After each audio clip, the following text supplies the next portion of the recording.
بسم اللہ الرحمن الرحیم۔ دوستو، ائمہ کے درمیان اس بات میں تو اختلاف تھا کہ جد کے ساتھ اگر اخوہ اخوات ہوں تو وہ وارث ہوں گے یا کہ نہیں ہوں گے، لیکن اگر اخوہ اخوات کی اولادیں ہوں تو اس صورت میں بالاتفاق وہ وارث نہیں بنیں گے اور سارا کا سارا مال وہ جد کو مل جائے گا اور اخوہ اخوات کی اولادیں وہ محجوب ہو جائیں گی۔ اب آگے ہم مقاسمۃ الجد کی تمرین دیکھتے ہیں۔ پہلا سوال ہے مقاسمۃ الجد کا کیا مطلب ہے؟ دوسرا سوال ہے جد کے ساتھ اخوہ کی توریث میں کتنے مذاہب ہیں؟ تیسرا سوال ہے مسئلہ اکدریہ کیا ہے اور کیوں یہ نام پڑا ہے؟ چوتھا سوال ہے امام اعظم ابو حنیفہ رحمۃ اللہ علیہ کے ہاں اخوہ اخوات جد کے ساتھ وارث ہوتے ہیں یا کہ نہیں؟ پانچواں سوال ہے اخوہ مال جد کی کتنی حالتیں ہیں، ہر ایک کا حکم بیان کریں۔ اس کے بعد ہم مقاسمۃ الجد کو سراجی کی عبارت میں حل کرتے ہیں۔ باب مقاسمۃ الجد، کہ یہ باب مقاسمۃ الجد کے بیان میں۔ قال ابو بکر الصدیق رضی اللہ عنہ ومن تابعہ من الصحابۃ رضوان اللہ علیہم اجمعین بنو الاعیان و بنو العلات لا یرثون مع الجد وہذا قول ابی حنیفہ وبہ یفتیٰ، کہ حضرت ابو بکر صدیق رضی اللہ تعالیٰ عنہ اور صحابہ میں سے جنہوں نے ان کی پیروی کی ہے وہ کہتے ہیں کہ حقیقی بہن بھائی اور باپ شریک بہن بھائی یہ دادا کے ساتھ وارث نہیں ہوں گے، اور یہی امام اعظم ابو حنیفہ رحمۃ اللہ علیہ کا قول ہے، اور اسی پر فقہ حنفی میں فتویٰ دیا گیا۔ وقال زید بن ثابت رضی اللہ عنہ یرثون مع الجد، زید بن ثابت رضی اللہ تعالیٰ عنہ کہتے ہیں کہ حقیقی بہن بھائی اور باپ شریک بہن بھائی دادا کے ساتھ وارث ہوں گے۔ وہو قولہما، اور یہی حنفیہ میں سے صاحبین کا قول ہے۔ وقول مالک والشافعی رحمہم اللہ، اور یہی امام مالک اور امام شافعی رحمۃ اللہ علیہ کا قول ہے۔ وعند زید بن ثابت للجد ما بن الاعیان وبن العلات افضل الامرین، حضرت زید بن ثابت رضی اللہ تعالیٰ عنہ کے ہاں جد کے مال اخوہ والاخوات چاہے وہ حقیقی ہوں چاہے باپ شریک ہوں تو افضل الامرین کا اعتبار ہوگا، یعنی من المقاسمہ و من ثلث جمیع المال، یا تو مقاسمہ اگر افضل ہوگا تو وہ دیں گے جد کو، یا کل مال کا تہائی وہ افضل ہوگا تو وہ دیں گے۔ وتفسیر المقاسمہ ان یجعل الجد فی القسمۃ کاحد الاخوۃ، اور مقاسمہ کا مطلب یہ ہے کہ جد کو تقسیم کے اندر بھائیوں میں سے ایک بھائی کی طرح شمار کیا جائے۔ وبن العلات يدخلون فی القسمۃ مع بن الاعیان اضرارا للجد، اور باپ شریک بہن بھائی تقسیم کے اندر حقیقی بہن بھائیوں کے ساتھ داخل ہوں گے دادا کے حصے کو نقصان پہنچانے کے لیے۔ فَإِذَا أَخَذَ الْجَدُّ نَصِيبَهُ فَبَنُو الْعَلَّاتِ يَخْرُجُونَ مِنَ الْبَيْنِ خَائِبِينَ بِغَيْرِ شَيْءٍ وَالْبَاقِي لِبَنِ الْأَعْيَانِ، تو جب دادا اپنا حصہ لے لے گا تو باپ شریک اولاد وہ درمیان میں سے نکل جائیں گے ناکام ہو کر بغیر کچھ لیے، اور باقی جو کچھ بچے گا وہ حقیقی بہن بھائیوں کو مل جائے گا، سوائے ایک صورت کے کہ جس کے اندر حقیقی بہن کے ساتھ باپ شریک بہنوں کو بھی حصہ ملتا ہے۔ الا اذا كانت من بني الآيان اخت واحدة فإنها اذا اخذت فرضها نصف الكل بعد نصیب الجد فإن بقي شيء فلبني العلات وإلا فلا شيء لهم، سوائے اس کے کہ جب بنو الآیان یعنی حقیقی بہن بھائیوں میں صرف ایک ہی بہن ہو تو وہ جب اپنا فرض یعنی کہ حصہ لے لے گی جو کہ کل ترکے کا نصف بنتا ہے دادا کے حصے کے بعد، تو اگر کچھ چیز بچ جائے گی ترکہ میں سے تو وہ باپ شریک اولاد کو ملے گی،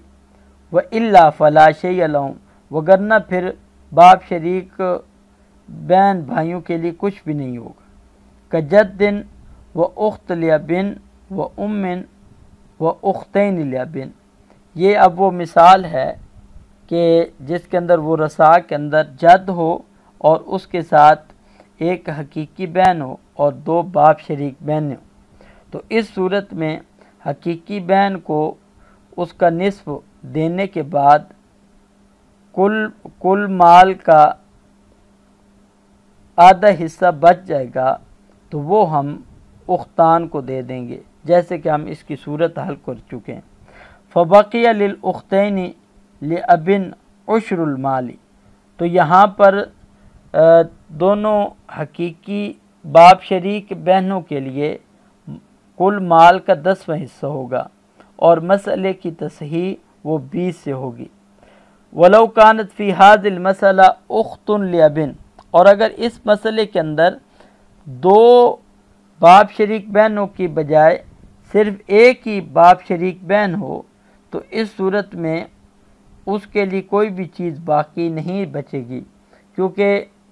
نصف ترکہ تو وہ جد کو مل جائے گا بطور مقاسمہ کے، اور باقی جو نصف ہوگا وہ اخت حقیقی کو بطور فرض کے مل جائے گا، اور باپ شریک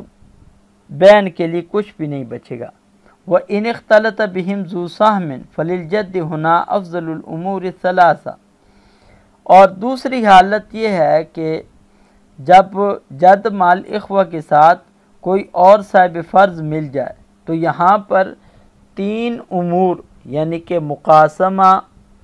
ثلث ما بقیہ اور سدس الجمیع میں سے جو افضل ہوگا اس کے مطابق جد کو حصہ دیا جائے گا۔ بعد فرض ذی سہم، کہ صاحب فرض کو اس کا حصہ دینے کے بعد، اما المقاسمہ، یا تو مقاسمہ سے دیں گے، کا زوج و جد و اخ، جیسے کہ وہ رسا کے اندر زوج ہو، جد ہو اور اخ ہو، و اما ثلث ما بقیہ، یا ثلث ما بقیہ افضل ہو تو وہ دیں گے، جیسے کہ وہ رسا کے اندر جد، دادا، جدہ، دادی، و اخوین و اخت، اور 2 بھائی اور 1 بہن ہو، و اما سدس جمیع المال، یا کل مال کا 6واں حصہ، جیسے کہ وہ رسا کے اندر کجدن و جدتن و بنتن و اخوین، کہ دادا، دادی، بیٹی اور 2 بھائی ہوں۔ وَإِذَا كَانَ ثُلُثُ الْبَاقِ خَيْرًا لِلْجَدِّ وَلَيْسَ لِلْبَاقِ ثُلُثٌ صَحِيحٌ، اور جب جد کے لیے افضل کیا ہو، ثلث ما بقیہ ہو، اور لیکن وہاں پر جو ما بقیہ بچا ہے، جیسے کہ ہم نے مثال حل کی تھی کہ زوج کو اس کا فرض 1 دینے کے بعد باقی 5 بچ جاتے ہیں، اور 5 کا ثلث ما بقیہ وہ صحیح نہیں ہوتا بلکہ کسر کے ساتھ ہوتا ہے، تو اب اس ثلث ما بقیہ کے کسر کو دور کرنے کا طریقہ بتا رہے ہیں کہ آپ ما بقیہ کے ثلث کے مخرج کو ضرب دے دیں فی اصل المسئلہ، اصل مسئلہ میں ضرب دے دیں۔ فَإِن ترکت سے سراجی کے اندر 3 ایسی صورتیں پے در پے ذکر کی گئی ہیں جس کے ذریعے سے حضرت زید بن ثابت رضی اللہ تعالیٰ عنہ کے ضابطے پر نقص وارد کرنے کی کوشش کی گئی ہے، تو جس میں پہلی صورت یہ بیان کیا ہے کہ فَإِن ترکت جدن و زوجن و بنتن و امن و اختن لابن و امن او لابن فالسدس خیر للجد وتعول المسألة الى 13 ولا شیء للاخت، کہ اگر کوئی مرنے والی فوت ہو جائے اور ورثاء کے اندر دادا، خامند، بیٹی، والدہ اور حقیقی بہن یا باپ شریک بہن چھوڑ جائیں، تو یہاں پر دادا کے لیے سدس جمیع طریقہ یہ افضل ہے۔ تو یہاں پر جب ہم نے زوج کو اور اس طرح بنت کو اور کو ان کا حصہ دیا، تو ان کو حصہ دینے کے بعد تو مسئلے کے اندر اول آ جاتا ہے جو کہ 13 تک ہوتا ہے، کیونکہ مسئلے کی ابتدا 12 سے ہو رہی ہے اور اول 13 تک آ جاتا ہے، اور یہاں پر اخت کے لیے کوئی چیز بچتی نہیں ہے۔ تو حالانکہ حضرت زید بن ثابت رضی اللہ تعالیٰ عنہ کے ضابطے کے مطابق کہ اخوہ اخوات کو جد کے ساتھ وارث بنایا جاتا ہے، لیکن یہاں پر اخت وہ محجوب ہو رہی ہے، تو اس کا جواب ان کی طرف سے یہ دیا جاتا ہے کہ یہاں پر اخت کے محجوب ہونے کی وجہ یہ ہے کہ وہ بنت کی وجہ سے عصبہ بن رہی ہے، اور عصبہ کا یہ ضابطہ ہوتا ہے کہ اگر ذی فرض کو ان کا حصہ دینے کے بعد کچھ بچے گا تو پھر ان کو ملے گا، اور اگر کچھ نہیں بچے گا تو پھر ان کو بھی کچھ نہیں ملے گا۔ وَعْلَمْ أَنَّ زَيْدَ بْنَ ثَابِتٍ لَا يَجْعَلُ الْأُخْتَ لِأَبٍ وَأُمٍّ أَوْ لِأَبٍ صَاحِبَةَ فَرْضٍ مَعَ الْجَدِّ إِلَّا فِي الْمَسْأَلَةِ الْأَكْدَرِيَّةِ وَهِيَ زَوْجٌ وَأُمٌّ وَجَدٌّ وَأُخْتٌ لِأَبٍ وَأُمٍّ أَوْ لِأَبٍ۔ اور دوسری صورت کہ جس کے اعتبار سے حضرت زید بن ثابت رضی اللہ تعالیٰ عنہ کا ضابطہ وہ خراب ہو رہا ہے، وہ یہ ہے کہ حضرت زید بن ثابت جد کے ساتھ اخت حقیقی کو یا اخت اللاتی کو وہ عصبہ بناتے ہیں، لیکن سابقہ جو صورت تھی کہ جس کے اندر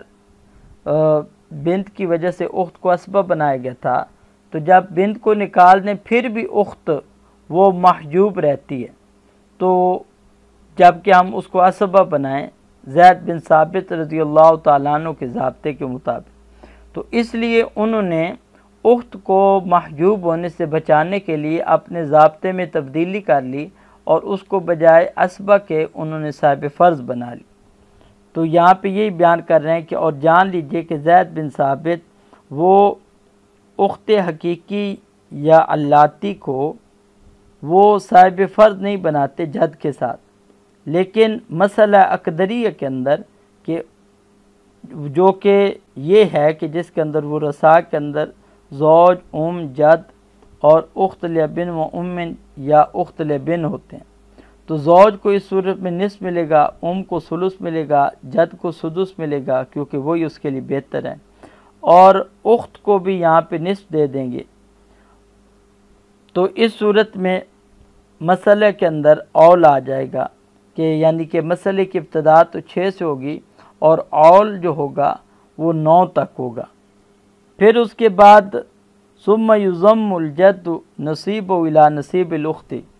تو پہلے تو اخت کو انہوں نے محجوب ہونے سے بچانے کے لیے ذی فرض بنایا، پھر اس کے بعد تاکہ اخت کا حصہ وہ جد سے زیادہ نہ ہو جائے تو انہوں نے جد کے حصے کو اخت کے حصے کے ساتھ جمع کر دیا، اور جمع کرنے کے بعد پھر للذکر حظ الانثیین کے ضابطے کے مطابق تقسیم کر دیا۔ ثم یضم الجد نصیبہ الی نصیب الاخت، پھر اس کے بعد دادا کے حصے کو بہن کے حصے کے ساتھ ملا دیا جائے گا۔ فیقسمان للذکر مثل حظ الانثیین، اور جد اور اخت کے درمیان للذکر مثل حظ الانثیین کے ضابطے کے مطابق تقسیم کیا جائے گا۔ لأن المقاسمہ خیر للجد، اس سے کہ اس صورت میں مقاسمہ وہ جد کے لیے بہتر ہے۔ یہاں پر مقاسمہ ذکر کیا گیا ہے تو ویسے تو سدس وہ بہتر بنتا ہے، لیکن کیونکہ بحث مقاسمہ کی چل رہی ہے تو اس لیے مقاسمہ ذکر کر دیا۔ اصلها من 6، تو اب یہ مسئلہ اقدریہ کی جو ابتدا ہوگی وہ 6 سے ہوگی، وتعول الی 9 اور اول 9 تک ہوگا، اور اس مسئلے کی جو تصحیح ہوگی وہ 27 سے ہوگی، اور اس مسئلے کو اقدریہ کہتے ہیں۔ وہ سمیت اقدریتاً لأنہا واقعۃ امرأۃ من بنی اقدر، اس لیے کہ یہ بنو اقدر کے قبیلے کی ایک عورت کا واقعہ ہے، یعنی وہ فوت ہو گئی تو اور اپنے ورثاء کے اندر مذکورہ ورثاء چھوڑے تھے۔ وقال بعض سمیت اقدریتاً، اور بعض نے یہ کہا کہ اس کا نام اقدریہ اس وجہ سے رکھا گیا لأنہا قدرت علی زید بن ثابت مذہبہ، کہ زید بن ثابت رضی اللہ تعالیٰ عنہ کا مذہب اس مسئلے کی وجہ سے گدلہ ہو گیا، یعنی ان کا ضابطہ ٹوٹ گیا، کیونکہ وہ اخت کو جد کے ساتھ اسبہ بناتے ہیں، لیکن یہاں پر ان کو محجوب ہونے سے بچانے کے لیے ذی فرض بنانا پڑا۔ اور جبکہ اہل عراق جو ہیں وہ مسئلہ اقدریہ کو مسئلۃ الغراء کہتے تھے، کیونکہ اس مسئلے کی شہرت کی وجہ سے۔ وَلَوْ كَانَ مَكَانَ الْأُخْتِ أَخٌ أَوْ أُخْتَانِ فَلَا عَوْلَ وَلَا أَقْدَرِيَّةَ، اور اگر کیا ہے کہ اخت کی جگہ اخ ہو جائے یا 2 بہنیں ہو جائیں تو اس صورت میں مسئلے کے اندر نہ تو اول باقی رہے گا اور نہ ہی مسئلہ اقدریہ بنے گا۔ والسلام علیکم ورحمۃ اللہ وبرکاتہ۔